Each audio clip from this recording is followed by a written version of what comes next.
It was late Friday when I dragged myself home from work, worn out but glad to finally rest. Julia, my wife, stood in the living room dressed sharper than usual. Heels, a short black dress, makeup carefully layered. I studied her, brow lifted. "Going out?" I asked. She paused, then smiled like it was nothing. "Yeah, a friend needs me tonight." Her tone sounded casual, but her eyes flicked sideways, betraying her. My stomach tightened. For weeks, I'd noticed things: her nights out piling up, her phone always within reach, and a perfume I'd never smelled before clinging to her clothes. Tonight, I wasn't brushing it aside. Leaning back, I watched her closely. She tried to act calm, but her body gave her away, shifting weight, tapping her foot, refusing to meet my gaze. I'd seen that look before, small lies about hiding receipts. But this wasn't about shopping. This was something else. "Before you head out," I said evenly, "I need to show you something." Her smile cracked. The color drained from her face. "What do you mean?" she whispered. I pulled out my phone, already open to the photos I'd saved for a week.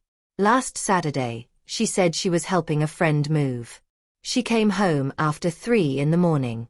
But my cousin had spotted her downtown instead, at a restaurant, sitting across from a man. She wasn't lifting boxes. She was leaning in, laughing, touching his arm like no friend would. My cousin snapped the photos and sent them to me, advising patience until I was ready to confront her. And now, here we were. I handed her the phone. She scrolled through the pictures, hands trembling. There she was in that floral dress I remembered clearly, leaning toward him, lips almost touching his. Her face froze mid-motion, caught. "So," I asked quietly, "where exactly are you going tonight? Helping another friend move? Or dinner with him again?" The room fell silent, her breathing the only sound. She clutched her purse tighter, like a child caught sneaking out. Then came the shaky laugh. "It's not what it looks like," she stammered. "Don't," I cut her off. "Don't treat me like a fool. Enough lies." She had no comeback this time. Her face turned pale, confidence draining until she looked like a thief cornered. She opened her mouth, but one glance from me shut it again. "Tonight," I said firmly. "You're not going anywhere." Her eyes widened. Not from fear I'd hurt her. I never had, never would, but because she knew the game was finished. I reached into the drawer and slid a folder onto the table. Inside lay bank records, messages I'd quietly pulled from her phone, and a drafted separation agreement I'd already gone over with a lawyer. Her gasp was sharp. You already knew." I nodded. "I knew enough. I just wanted to see if you'd admit it." The truth hit her harder than any shout. She collapsed onto the couch, purse slipping from her grip. Tears filled her eyes. She reached for me, voice cracking. "Please, it was a mistake. It meant nothing."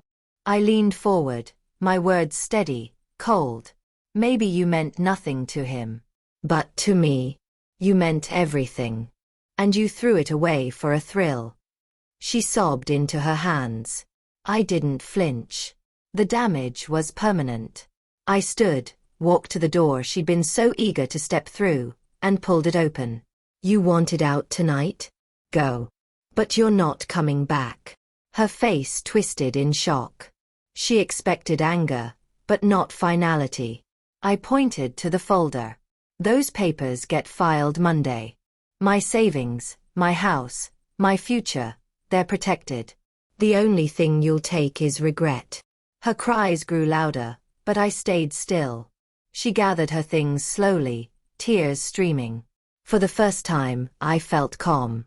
The weight of suspicion was gone, replaced by clarity. Julia had chosen this long before tonight. I was just delivering the outcome. She walked past me with swollen eyes, empty of words. The door closed behind her with a heavy sound. Final, permanent. Alone in the house, I didn't feel broken. I felt free.